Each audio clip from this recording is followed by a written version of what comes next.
As soon as the requisition, the due process is followed and it is approved and reaches the purchasing function, the next step for purchasing is to create a request for quote.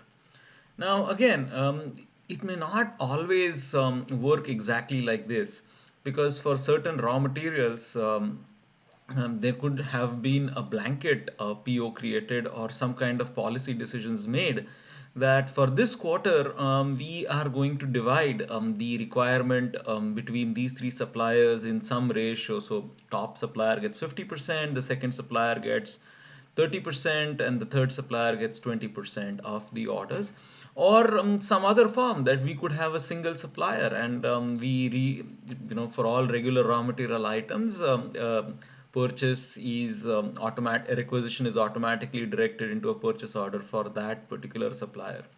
So again, an RFQ or a request for quote is not automatically generated for all requisitions. And there are some other terms here. One of them is RFP or request for proposal, and the second one is RFI or request for information. Now, here, a request for quote specifically indicates that the firm has a very good idea of what they want to buy. They know the product specifications, they know the market, and all they're asking is, well, here is the product specification. I need a certain kind of insulating tape. This is the width of the tape. This is the other approximate dimension, blah, blah, blah. And I want you to give me a quote for this. So generally, the only thing solicited in an RFQ is the price, and of course, some other things like maybe packing, etc. But the idea, the price is the major component which is solicited in an RFQ. RFP is where the business has the intent to buy, but they are looking for a more detailed solution from the supplier, and the supplier could configure the solution, could configure the components, and offer the solution to the buying company. So that's an RFP. RFI is when the business does not necessarily have an intent to buy and they are exploring. So for example, let's say there is a new heat exchanger available in the market, some new technology which makes it very efficient to exchange heat using some new design. Well, the firm is not sure if it's want to go for it, but they want to explore this idea. So they issue an RFI, which may or may not get converted into an RFP or an RFQ, but it's just an initial exploration. And an important part here to realize is that neither an RFP, RFQ are actually offers to buy. They are actually called as invitations to bid. Because legally, if RFQ was an offer and a supplier accepts that offer, a contract gets completed, and so it becomes binding on the business to execute that contract. So, whenever a business issues an RFQ, they're not creating an offer to purchase, they are merely creating an invitation to the supplier to bid for that business. So this is a very important distinction from the perspective of contracts law. And again, RFQ could include many different components. Important RFQ should have some reference to the requisition on the basis for which it was created so that the audit trail works and the proper analysis can be done. The RFQ needs to be converted in the form of a market recognizable specifications, not the business internal specifications. I have seen conditions where the purchasing requisition is accompanied by a sample. So there is an old worn out packing or some component in a machine which has never been disassembled, and it's merely disassembled because there was a failure or a breakdown, and the user department comes to the purchasing say, hey, get us this component.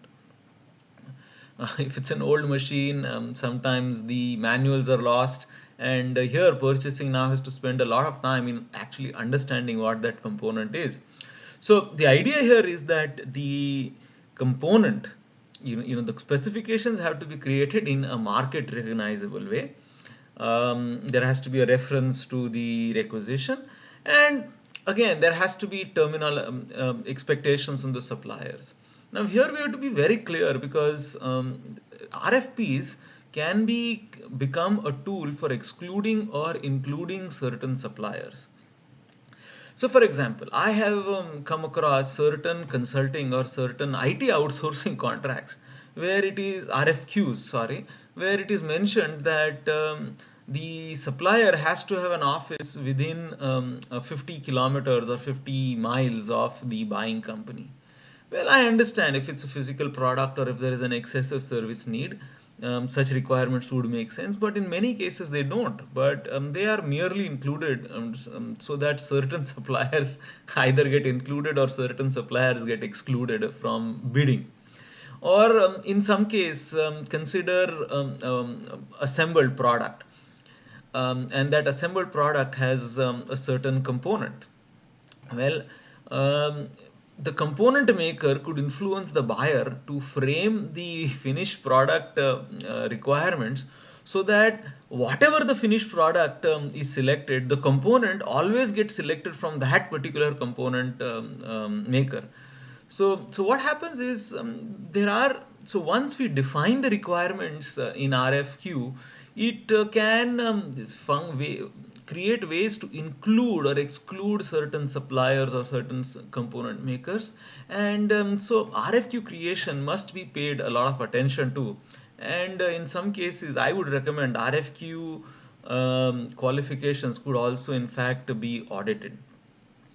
And one of the things is, once we create an RFQ, we must also have deadlines, expected payment terms, and in some ways, I've seen businesses create a specific link for the supplier to generate a bid. So in traditional businesses, suppliers bid in their own formats. They have their own bid format under which they create all the terms and conditions, and send it as a physical copy or sometimes an email to the buying company. In that case, comparing bids and doing a price comparison becomes difficult. So what is recommended here is that the business or the buying company creates its own format for the suppliers to bid, and then the link for this bid is sent in an RFQ. This would make future processes much more easier. And just like we had different requisitions, we also have very different types of request for quotes. So the standard request for quotes, or the subcontract, where I said in case of subcontract, we are actually asking the supplier, tier 2 supplier, to deliver something to a tier 1 supplier. In a sealed bid RFQ, what we are telling the supplier is that, well, all of them would bid, and the bids would actually only be opened at a predetermined date, so that we can avoid collusion between different suppliers. In some standard bids, the bids are in standard RFQs, the bids received are opened as they are received, and in some cases the past bids are also communicated to suppliers. Now, while this helps price discovery, because the real time bids are opened and discussed, so we could get a new low price, but in some cases this could also create collusion between buyers and certain suppliers, because they know the price and then they may reconfigure their bids to have the lowest landed cost, but configure some other cost so that the life cycle cost go up substantially. And invited bid is, sometimes a lot of bids are invited actually. Suppose I have approved vendor list or approved supplier list for a particular component. I wanted to buy synthetic rubber. Well, in that case, I have these 5 approved suppliers for synthetic rubber, and I send an RFQ only to those 5 suppliers, which is an absolutely fair deal. And the last part, which we will deal with separately, is reverse auctions, where it's again a great price discovery mechanism, where all suppliers would log into a certain website at the same time and keep underbidding to gain the contracts. But like all price discovery mechanisms, reverse auction prices, excessive focus on price could create negative supplier relationships. And in certain cases, not always, the quality could become problematic. So these are the ideas for RFQ, which is the step two. And in the next video, we will talk a little bit more about what happens after an RFQ is generated.